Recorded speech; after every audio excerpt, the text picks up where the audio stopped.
I had a comment on the channel recently, someone saying they were having a problem setting up a chiming mantle clock. They couldn't get the sequence to work correctly.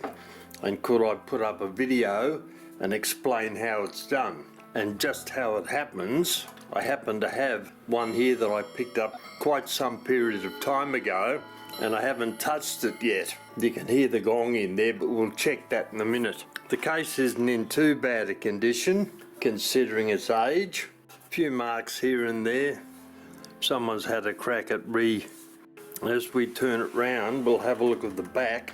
Someone's had a crack at putting some more lacquer on it.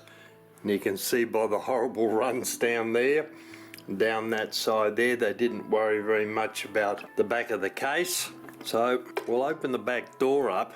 First up, that's the original pendulum with it, quite a small one, but that's the original pendulum. And there's the back of the clock showing the movement. Check out the last time this clock was serviced, 19th of December 1938. The resonance on the gong rods are beautiful.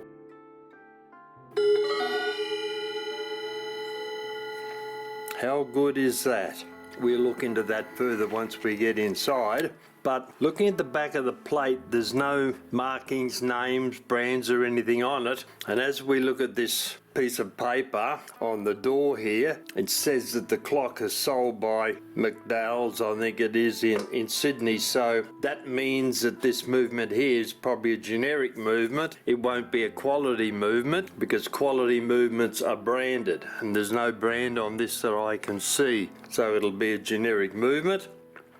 However, it'll follow the same pattern as all the other ones do, so I'll be able to answer the question how to set up the chiming mechanism, which tends to throw a lot of people off. The first thing to remember about setting up a chiming movement, once you set up the chiming mechanism correctly, then the striking mechanism will automatically follow in the correct sequence. I would assume it's a Westminster chime, but we'll find out when we get inside. Now up here, we should have a little lever that appears not to be there. Whether it's broken or been removed, I don't know. But one side here says chime, the side over there says silence. So it used to have a little lever in there.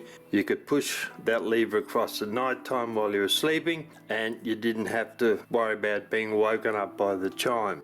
This piece here with the numbers on is called a chapter ring, and normally over there, well no, there is a slot in there. You can see maybe it did have, what's over there?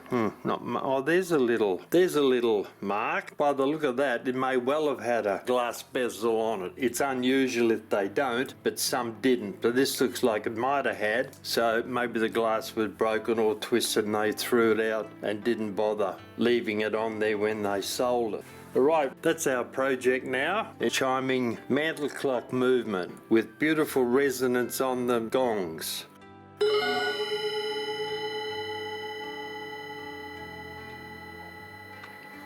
Alright, let's start taking this to pieces and so we can discover what the movement's all about. There's our movement. I've taken it out of the case now, and all it's got written down here is made in Germany. And 13 centimeters, that's the distance for the pendulum from that pin there that's holding the suspension spring till that point there, which is the center of gravity through the pendulum bob. It's not up there and it's not down there. It's the center of gravity which is there. So that's the starting point to set up the pendulum, and then you make final adjustments for the individual movement. So we look around the front, and the first thing we see is that's the lever I was talking about that sets the movement to silent for if you don't want the chimes and the strike to ring. And if you look at that angle, you can see why it wasn't protruding out. Look how far it's bent back. That should be a lot more straight than that, so that tip sticks out about 1/8 of an inch outside the chapter ring, and it's easily moved left and right, and you can change it from chime to silent. So that's why we couldn't see that sticking out there before. A quick look at the back here and we'll see what we can see. The 3 barrels here, and I'll turn this slightly on its side That's probably better. And you can see the one in the center, the mainspring that powers the going side train. The one on that side powers the strike side train. And this really big one here is always the mainspring that powers the chiming mechanism. And if you look there, look at the oil on that. And the same over there. And that means that those mainsprings have been oiled too much, because the movement sits like that, and you can see that the excess oil has run down and across the barrel and is collecting on the bottom of the barrels there. This is the going side train, this is the strike side train, and this is the chiming side train. First thing we'll do is we're going to take some of this stuff off at the back here to give us a chance to get at the rest of the movement. So I'll put that on the support there, and first thing we'll do is we're going to take these hammers off, and to do that we have to remove this mechanism up here, and I think it's a 6mm. Yep, how good is that? A 6mm spanner to undo the screws, unwind them. Take that off and put it in a dish, one on the other side, loosen it off, spin it round, remove the nut, and then this piece here should lift straight up, and here it comes. That's got him. Put that aside, and then this set of cams comes straight out, and they're the cam. Oh, look at the rust on that. We'll have to clean that up before it goes back. These are the cams that drive the hammers.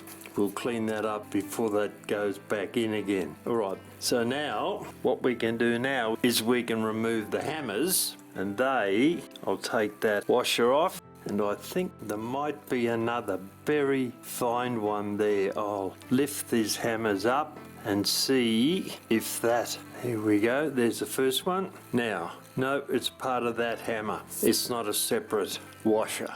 Now usually there's no specific order for these hammers, though I do like to put them back in the same order that they came out. So I'm going to rest them over here. Right, they've all been put down, and look at that, we've got a wheel that's turning, so that means that there'll be a fly spinning around, and it is part of the chime sequence. Now the gathering pallet over here is lifting the rack. This is a rack stop lever. So what else have we got on the back here? I think that's got a clip, but anyway, we'll remove this wheel off here, undo the screws that are holding it. Where's one of my version screwdrivers? It's got a better blade than that. That'll let us get into that cheese head screw a lot more easily. As usual, super tight. No need for it to be that tight. And that lifts straight off. We'll put that aside. Little trays of parts starting to build up here now. All right, I'll have a look at this piece here. Very hard to see.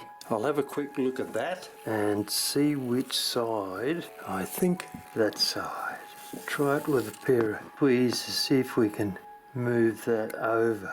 Nope, still sitting there. Right, once again, we'll get a grip and see if we can push it backwards. In actual fact, bizarre though it sounds, that's a bent piece of wire I can see with my extra magnification. That's why it's not moving. Yep, it's definitely a piece of bent wire. I'll straighten that out a tiny bit, and now see if I can get a grip on this side. It should now pull straight out, almost. There we go, that's got him.